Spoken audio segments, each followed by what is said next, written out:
Everyone has heard of King John, the tyrant forced to go to war with his barons, leading to the signing of the Magna Carta.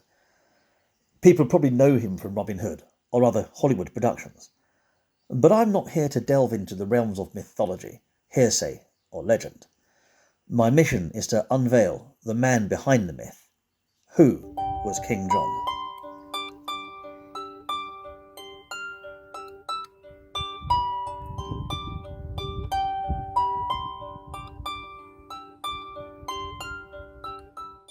On October the 9th, 1192, Richard the Lionheart had embarked on the journey to England, deliberately avoiding French allied ports because he was well aware that Philip of France was plotting something. Instead, he heads for German areas. After all, his brother-in-law, Henry the Lion, was a friend. He travels only with his chaplain, a clerk, 2 noblemen, and a retinue of Knights Templar. The journey wasn't easy. They had already come into troubles. Storms had driven them to Corfu, but not deterred by this predicament, the king makes a deal with Wallachian pirates. Once this escapade fails, and is stranded in Ragusa, his next vessel is blown to Pula, finally wrecking near Trieste. But Richard is determined. He heads through Hungary, the domain of Bela III, crossing into Austria. As the Crusaders crossed on foot, they are beset by Duke Leopold of Vienna. Leopold and Richard hated each other. Richard decides to travel incognito, under the ruse of a merchant pilgrim called Hugo. He did this with good reason. For during the siege of Acre, Leopold wanted his banner raised on the walls, but no, Richard and Philip wanted it for themselves, Richard even tearing down Leopold's banner when displayed. Thrown in the mud and trampled. Disgraceful.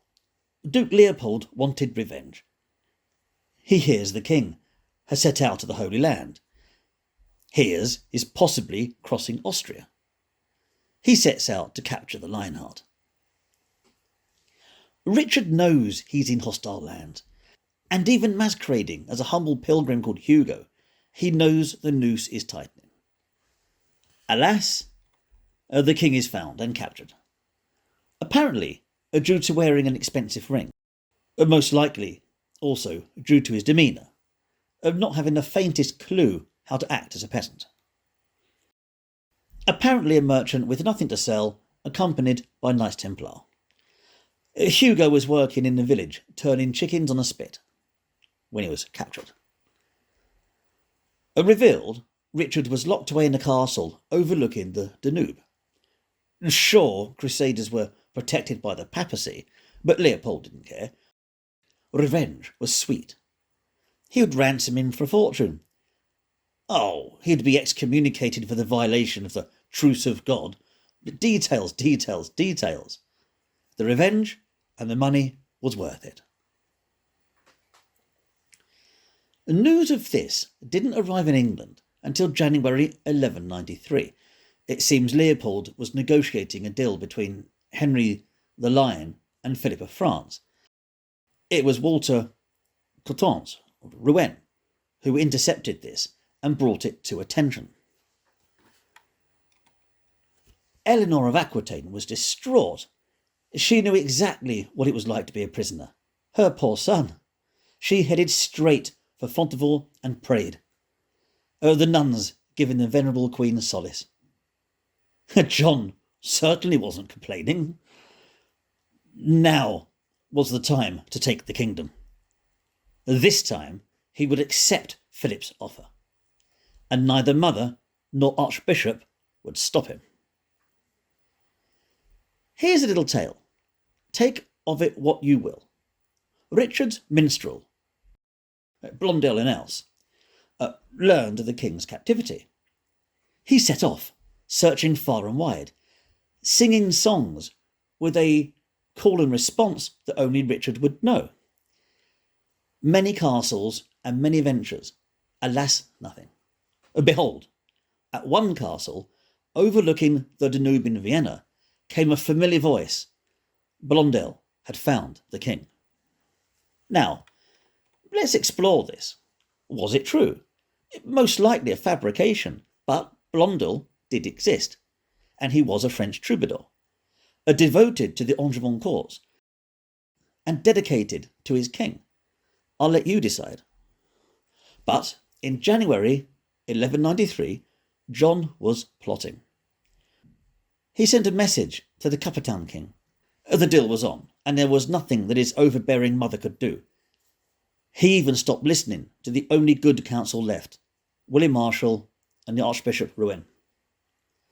John was soon in Paris, submitting to Philip. He had first tried to talk with the barons in Normandy to prepare for French invasion, should it come. All they had to do was submit to him as their lord. When this failed, Paris. Roger Howden called it a pact from hell. John was more than willing to marry the highly attractive Alice. All he had to do was give the keys to the kingdom. John had Normandy, along with the Vexin, Aquitaine, even England, a territory Philip wanted. But with John as a vassal, he'd control it, at least in theory. But why would John ever accept he held all the cards? Because John never got in the way of an error. He proved that with Longchamp. He was a strategist. Philip was the ilk of Richard, another Henry the Young king, another chivalrous Geoffrey, and he'd make his own mistakes. Why go for check, when all you need to do is play for stalemate and capitalise on the opponent's mistake? John must have known he could win this game. He must have known Philip's greed. He must have known this was a tiff between two best friends, Philip and Richard. They weren't going to harm each other. Not in reality. It was a mere squabble, a tiff. John wasn't going to be a pawn. Never. Even if Philip helped John get the crown, Philip would only betray him. That was inevitable. We have to look at John's previous actions to understand his intentions. It is clear John had other plans, possibly even the crown of France. After all, his father gained the large empire with a marriage. Why couldn't John do the same? Even if he handed over the Vexin, it would be his eventually. It was a story of his life. Yes, Philip was poised to invade Normandy, possibly England itself, but John knew Philip was a broken man, angry, vengeful against Richard, prone to error. He quit a holy crusade and broke holy vows on relics over a personal squabble. I'll put it to you. What's your verdict? At the very least, it was a tactical power struggle between two strategists. Both had a good plan. The young king, Philip, coronated in his father's lifetime, and John, the spare come heir, the most powerful magnate in the kingdom. An alliance would seem logical. After all, Philip's squabble was with Richard, not John. Did Philip see John as a bigger adversary? Because he would be. Oh, he would be. But John wasn't infallible. Richard looked imminent to ransom. He's a king, not a lowly knight. Allegiance sways to Richard. John sneaks back into England, ahead of his Flemish mercenaries, and tries to gain support of William of the Scot. He acquired Welsh mercenaries, who ravage from Windsor to Kingston. He claims Richard is dead, at the very least, never to return. This was a very controversial move. John marches overtly to London, demanding the kingdom, no longer a power struggle between governors. He's usurping the throne overtly. He insists Coeur de Lion has perished. John gains huge support, but can get nowhere without the key magnates. He calls for a council in London to forward his claim. Outraged, Richard's supporters, the Marshal among them, reject this. Rouen has written evidence Richard is in fact alive, and being treated well. John's lies are now exposed. The Count had crossed the line. His support, in the eyes of said key magnates, evaporated. In true Plantagenet style, John goes berserk, his rage for all to see. He immediately begins attacking his brother's territories. No one believed the king was dead, but John didn't care. He stirred up rebellion. John took control of Windsor Castle, in which Rouen, an archbishop, laid siege to. Tickhill was captured by Durham. The church, it seemed, was having none of this. Imagine the dilemma. Imagine you were a magnate. This occurs. Where do you stand? On one hand, you are loyal to the king, but on the other, John is heir. He has a reputation for brutal retribution. And Richard's fate is uncertain. To ally with Richard means actively declaring war on John. If Richard died and John inherited the kingdom, he would destroy you. But a messenger arrives from the Holy Roman Empire. Richard is safe and well. Ransom imminent. He's even got Richard's armour as proof. The king, even in confinement and considered soft-sword, incapable of taking his castles, he didn't see John as a threat. John's play is over. His forces fall back to Windsor and Tickhill, which are promptly placed under siege.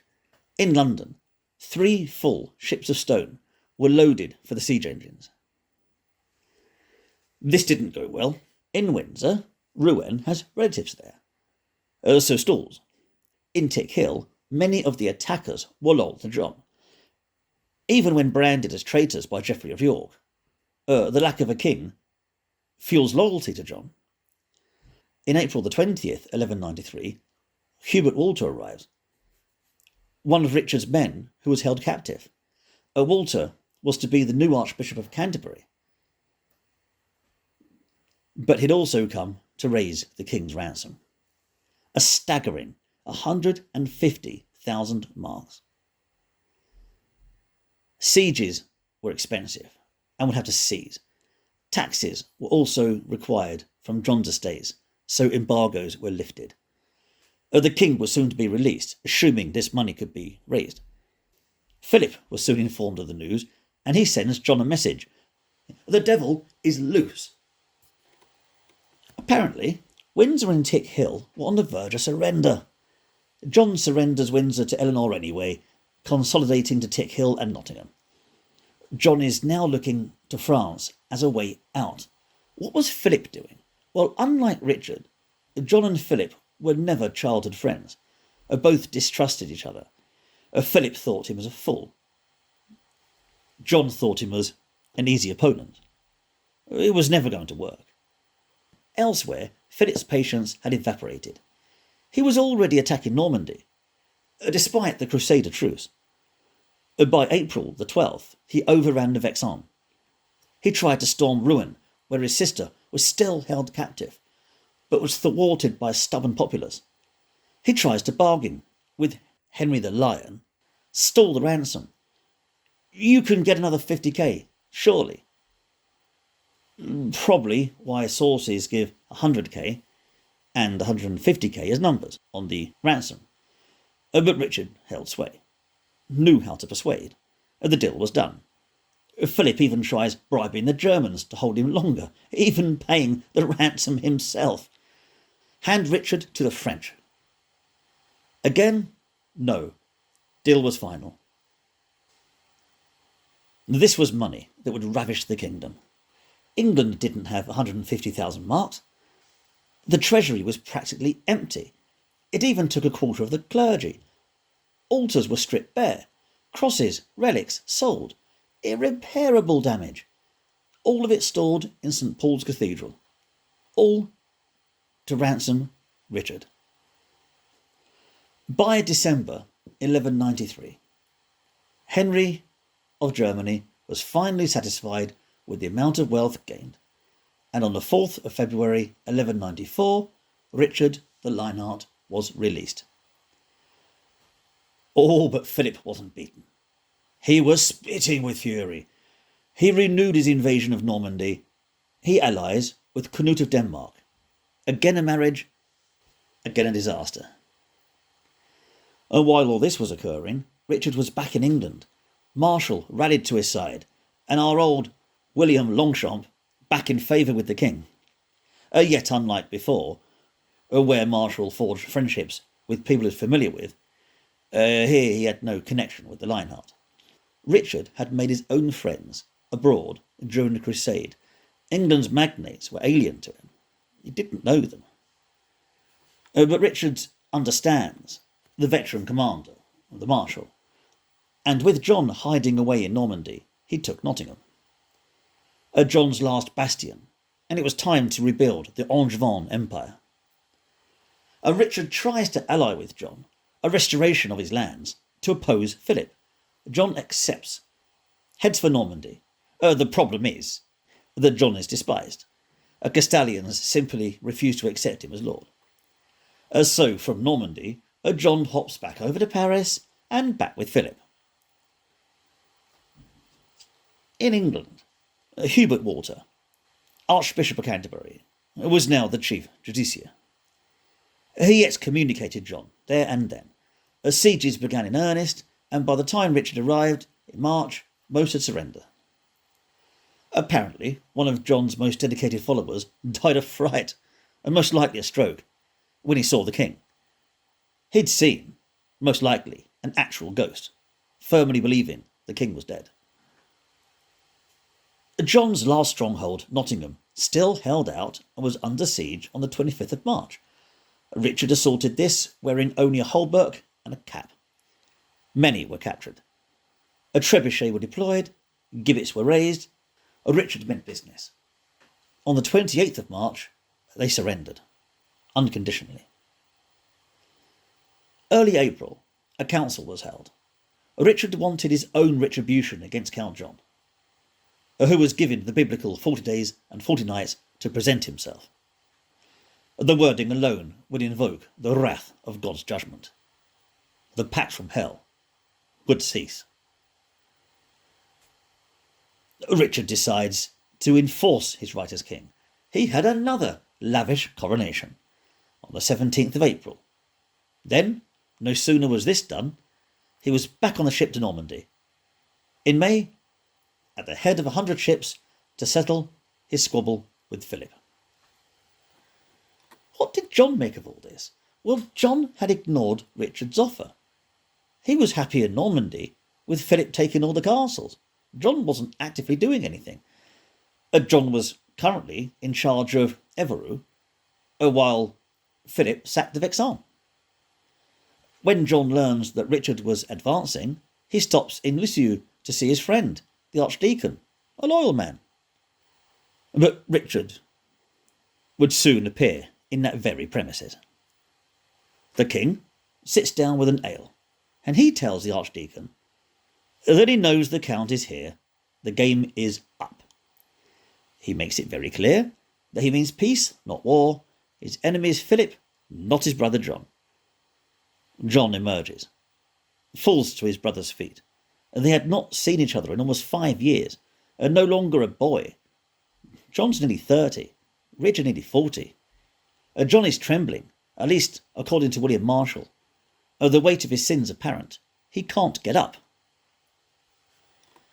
Richard helps him by the hand to his feet and tells him to have no fear, as he was left with bad guardians. And all is forgiven. All sins are washed away in an instant.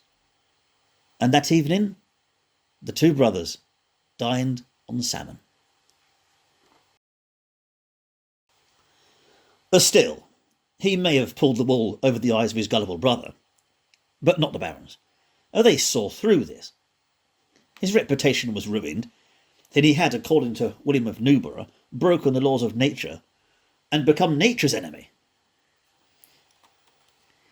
He now had no lands, no titles, no power. He was back to Saint-Dié. Richard was not without judgment. Aside from Ireland, which was an empty title given his previous antics there, John was finished. Even his followers were finished. He, like Longchamp before, was done. As for heir, all dealings and power plays were never legal. But the 12th century was not without writ. And the last writ was in 1190, declaring Arthur of Brittany. John was going to have to be a good boy, but John was a tactician. He had still been given lands from Philip. He still had Evreux. And he arrived there in Evreux in 1194 and murdered the entire garrison who were loyal to Philip before they even knew what was occurring. They had no inkling that John had switched sides. Philip sacks the town in revenge, but John isn't there. Did John do this to provoke Philip and Richard? After all, John gained nothing, and certainly made it public that Richard had now gained territory. Richard did well in winning back the territory lost to John, who was in Normandy taking vaudeville. Here we see the true relationship between Philip and John. Richard and Philip can be akined to the classic adversaries from a romantic novel. Both were old friends, both had huge respect for each other. Neither wanted the other dead. This was a tiff. Whether or not there was a homosexual element isn't relevant. These two are like the Joker and the Batman. Moriarty and Holmes, ever entwined in politics and intrigue. But should one die, the other would be distraught. Which explains Philip's next move, because he's losing territory to Richard, ever the warrior. Philip has already suffered a nervous breakdown. Does he fight Richard? No, he throws his might against John, who at this point is being mildly annoying at best. He rushes north to meet his former ally. He crushes John, forcing him to flee, leaving much equipment. But John's stance against Philip proves to Richard of loyalty. He forgives John and restores some lands and titles. Mordautai, Gloucester, Suffolk, 2,000 marks a year. Half of what he previously had, but still double of what he was used to. Enter diplomacy. Richard hasn't tightened his sway on Brittany. Constance, Blondeville certainly wasn't in charge, still held sway. She's loyal to Philip. Constance is kidnapped by Ranulph.